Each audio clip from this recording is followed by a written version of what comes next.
In an ever-changing world, some questions are still unanswered. Should pineapple go on pizza? Who shot first? Was it Han or was it Greedo? Are all Honda Jazz drivers at least 80 years old? But one thing that remains unanswered for me is whether Crocs should be worn with socks. I'm wearing mine today and I'm a firm believer. And if you believe otherwise, get f***ed. Guys, welcome back. It's episode 4 of the warehouse vlog series. Really excited to get stuck in today and show you all of the developments that's happened since the last episode just 2 weeks ago. Let's put these puppies in sport mode. As mentioned in the last episode, guys, our plan this week, and over the last couple of weeks really, was to remove the previous steel structure. So if you have a look on all of these columns that are kind of poking out, you'll see these small bits of steel that are still left on there. That's because we just cut the ends of them and then we use that platform that's just there to sort of lean them over, and they would just kind of fall on top of that. After that, we would cut it into sections, leave it downstairs, and the scrap metal people can come and take it. There was also some timber joists that we got rid of. They were pretty easy to remove. We've got a small little pile of the timber joist there, and we've got some more pile of them downstairs as well. But that was obviously a big part of it. Now we were able to sort of assess the extent of the damage to these columns. We did notice rust, obviously, and that's why we've started to remove the panels that were between them. We call them panels, but it's essentially just the block work that sits between the columns. Once we removed the cladding, we kind of saw the state of the brickwork. It wasn't good at all. Disgusting! And then as we remove them again, you can just see there's just rust all on these columns. It's really not good.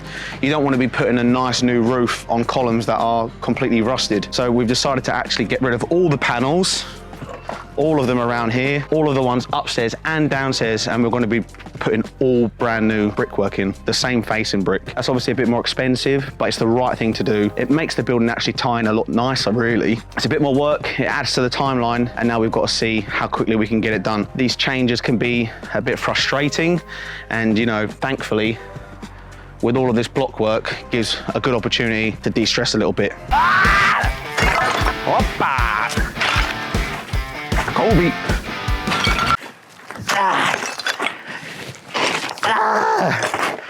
Hadouken! So with these sort of important decisions, it can add delays to the overall project. So we've got to kind of think of clever ways to speed things up, and removal of all this waste and hardcore is something that takes a lot of time, takes a lot of labor. Normally we would have to carry this hardcore downstairs in buckets and so on, but George, the clever little sod, came up with a good idea of cutting a hole in the floor upstairs, not a massive hole, but a good enough sized hole. That's what she said.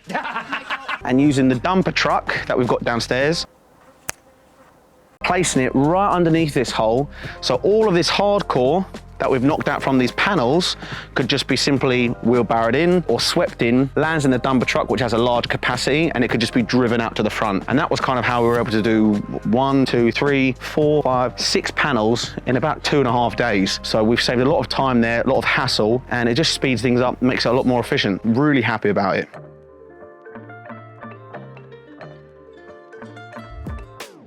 We recently put a loading bay just here, which was kindly done by the scaffolders.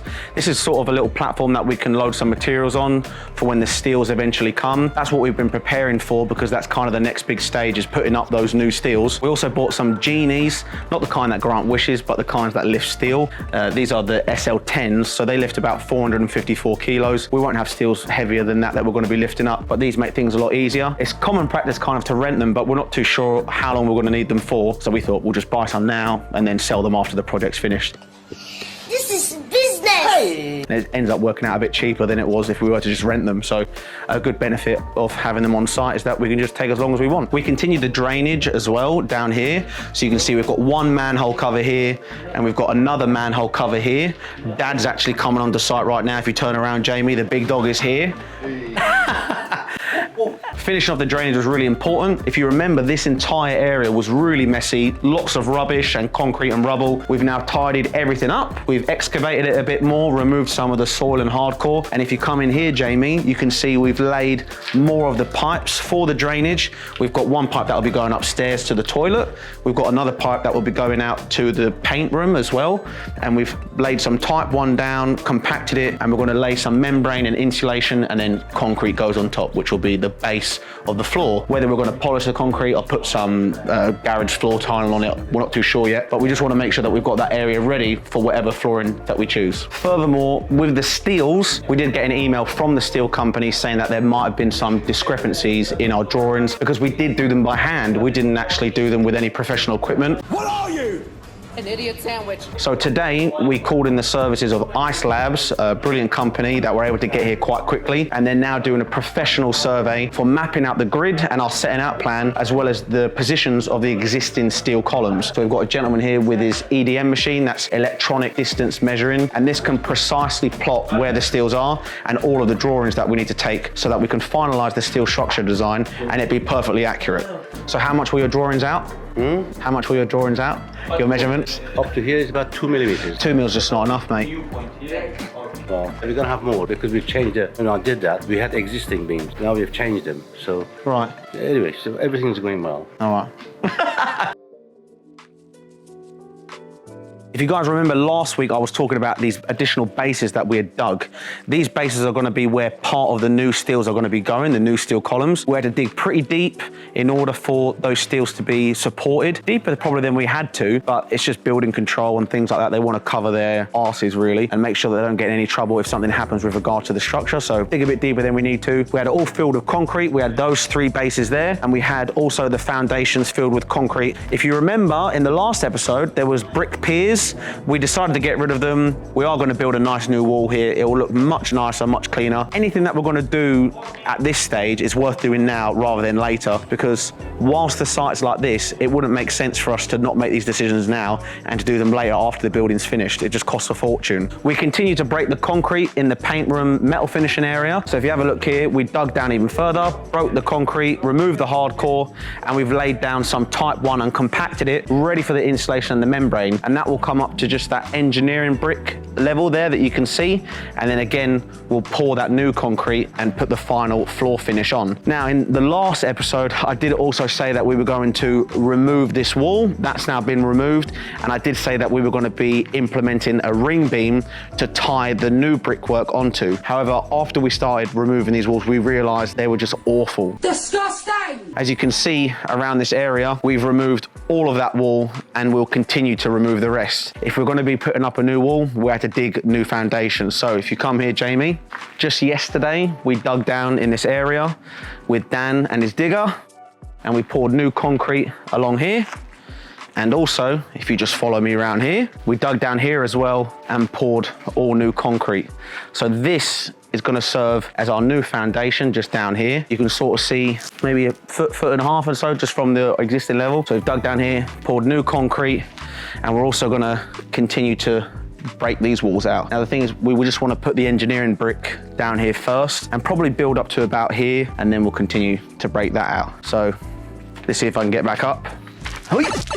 There we go. We also had to get a few panels of site fencing just to protect the area, because we had been opening up the side of the building, and this is obviously a very easy entrance for people to come in. As you saw in episode 2, it was very easy for the young kids to jump on the scaffolding and gain access to the site. This just makes it 10 times easier for them. So we got some fence panels to be able to put here and protect the area a little bit. These walls will be coming out as well, and these ones here, we can't do them just now, but we will be doing them, and then we'll be putting all new facing brick up there. That's the general update for this week's episode, guys. A lot's been going on. Likely in the next 2 weeks, we should see that steel structure starting to be erected, and also some of the timber joists being put in. I'm hoping that everything goes to schedule. I'm hoping that everything goes all right. And once we get the results of this survey, we'll be able to finalize those drawings really accurately. Keep watching. If you haven't subscribed yet, make sure that you subscribe, and I hope to see you guys in the next episode. Peace.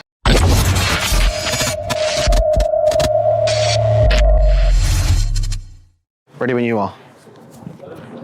Yeah.